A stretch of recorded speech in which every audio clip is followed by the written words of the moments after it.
Mas vai lá, seu assunto.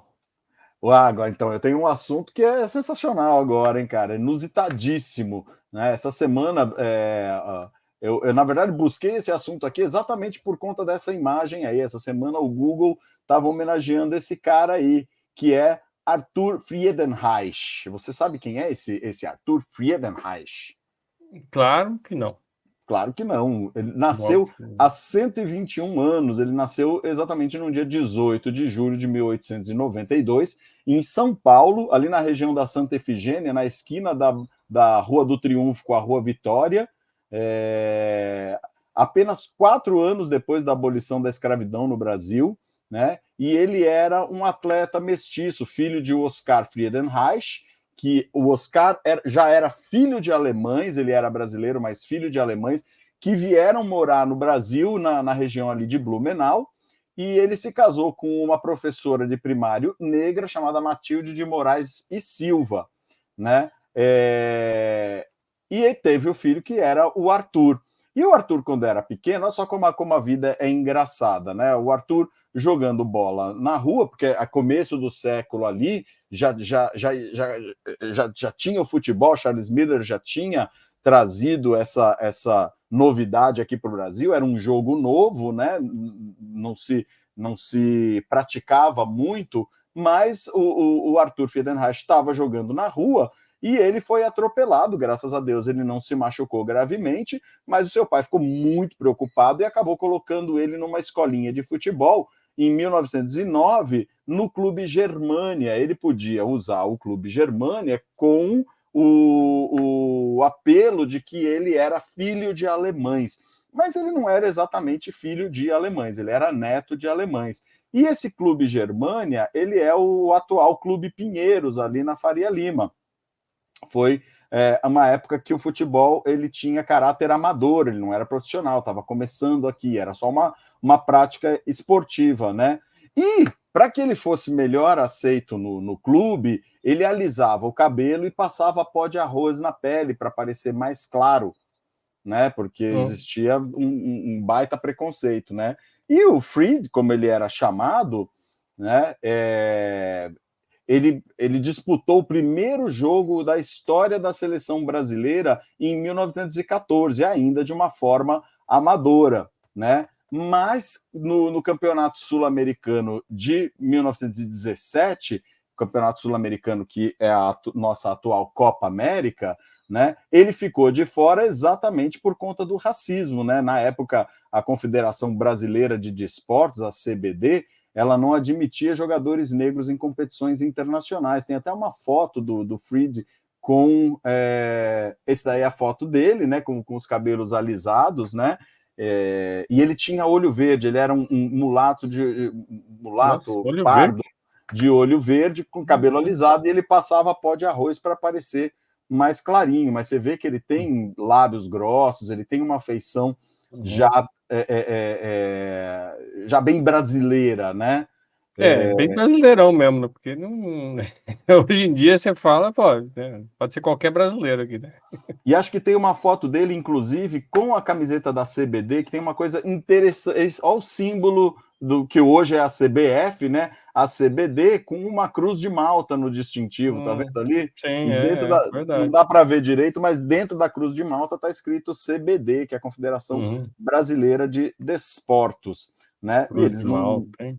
Exatamente. Agora, ele já tinha participado da seleção brasileira em 1914, e aí ele ficou de fora do campeonato por conta disso, porque eles falaram que as competições internacionais não podiam ter atletas negros, né? E aí o Brasil começou a fazer um monte de apresentação decepcionante, e depois de algumas participações decepcionantes nas competições internacionais, sem o principal craque, ele foi convocado para disputar o Sul-Americano de 1919 e marcou o gol da vitória contra os uruguaios na decisão.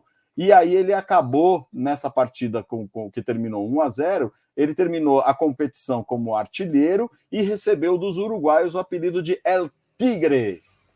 Esse daí foi o apelido dele. Então ele era conhecido como Fried, né? Do nome dele, do Friedenreich, e depois ele ficou conhecido como El Tigre. Após esse gol que ele fez, as chuteiras dele ficaram em exposição na vitrine numa loja de joias raras no Rio de Janeiro, né? Como se fosse realmente uma coisa muito prestigiosa, mas ainda o futebol era uma coisa amadora, né? E em 1930, o Arthur foi jogar no São Paulo Futebol Clube, tem uma foto dele aí com a camisa do São Paulo no ano de 1930, né? Que era um time recém-fundado, era uma associação do Clube das Palmeiras com o Clube Paulistano, que foi um outro clube por onde ele passou também. E o Arthur foi a primeira grande estrela do futebol brasileiro amador dessa época, e essa época durou até 1933. E aí, em 1933, ele participou também do primeiro jogo profissional que aconteceu entre São Paulo e Santos na Vila Belmiro. Então, o primeiro jogo profissional de futebol da história foi na Vila Belmiro, São Paulo e Santos, e é claro que o primeiro gol profissional da história do futebol foi feito pelo Arthur Friedenreich, na vitória do São Paulo por 5-1, né? O Friedenreich foi o jogador com mais gols da história, com uma marca de 1.239 gols, superando até o Pelé, né? Só que como o controle dos gols não era uma coisa oficial, né? Não era bem feito esse controle, né? E na época, como ele tinha essas partidas amadoras, tinham partidas extraoficiais que duravam 20 minutos e eles jogavam todos os dias, né? Era tipo pelada, né? Então, eles tinham esse controle, o pai dele fazia esse controle, depois ele delegou esse controle para um amigo, né?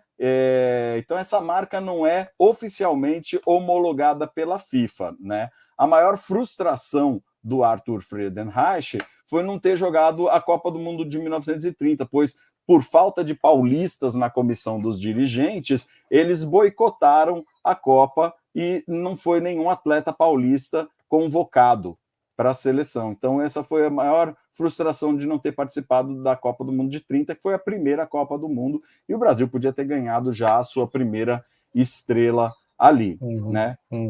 Ele interrompeu a carreira dele em 1932 para lutar na Revolução Constitucionalista de 32, dos paulistas contra Getúlio Vargas, e acabou encerrando a carreira dele no Flamengo em um dia 21 de julho de 1935, aos 43 anos. Então, remetendo aí a data que estamos hoje aí, no dia 21 de julho, né? Quase que 90 anos depois, né? Então, homenagens para ele, né? E tem um bairro, um parque na Vila Alpina, na zona leste de São Paulo, que leva o nome dele, e também em São Paulo tem uma rua na zona leste com o nome dele. No Rio de Janeiro também tem uma escola com o nome, que coincidentemente essa escola fica localizada dentro do complexo esportivo do Maracanã, próximo à entrada principal à esquerda da estátua do Bellini, né?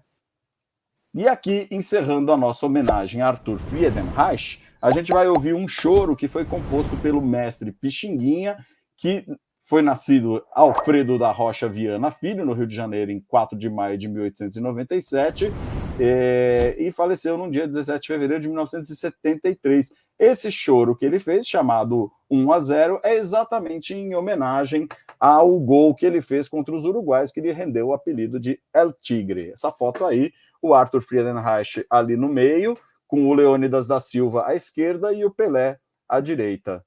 Foto histórica aí desse trio. Legal, né? E aí vamos ouvir um pedacinho do chorinho do Pixinguinha, que é maravilhoso também. Um pedacinho não, acho que eu botei o chorinho inteiro. Eu acho que sim, tá inteiro. Acho que dá uns 2 minutos e meio.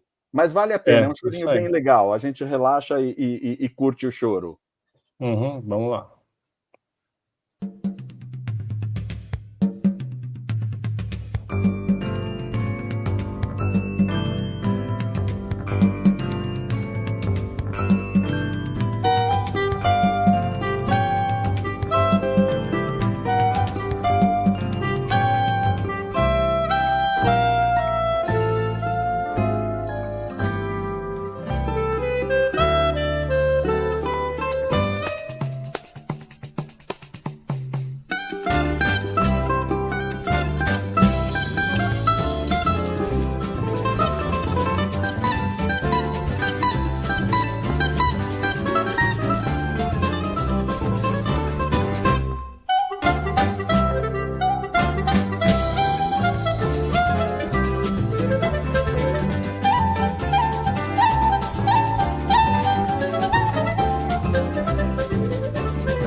É isso aí.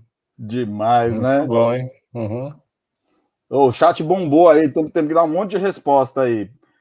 Ó, pessoal falando da festa de Atibaia ali, a Delô perguntou se já tinha rolado, eu fui olhar aqui na internet, já rolou a festa, foi nos dias 24 e 25 de junho, dia junho. 1 e 2, e 8 e 9, acho que foram 3 finais de semana, Jarinu e Atibaia, mas acho que pelo visto aqui acabou no final de semana do dia 8 e 9 de julho, na festa do Morango. O Reginho falou que a gente já foi junto lá, na festa do Morango? Na festa do Morango? A gente já foi junto na festa do Morango? Sei lá. Ó, sábado que vem tem churrasco em Atibaia aqui, pelo que eu tô vendo aqui. Muito bem. Tem o Anair falando da bola de futebol, né? Trazida então. Exatamente. Primeira bola de futebol foi trazida pelo Charles Miller e o Eduardo Godard para o clube SPAC. É o paulistano? Que tinha o Germânia como um dos principais adversários. Tinha o Ipiranga, eram clubes amadores, né? Bom, só profissionalizou em 1933, né? E trouxeram 2 bolas de futebol e 2 de rugby. O rugby não pegou muito por aqui. O SPAC. A Ângela está perguntando se o Alair é professor no SPAC, mas toquei lá algumas vezes. Também fui assistir alguns jogos de rugby lá. São Paulo Athletic Club. Muito bem. Olha lá, ele não dá ponto sem nó. Aqui você cobra, o cara já manda ver mesmo. Muito bom. Isso daí. É isso. Esse foi minha homenagem também aí ao Arthur Friedenreich.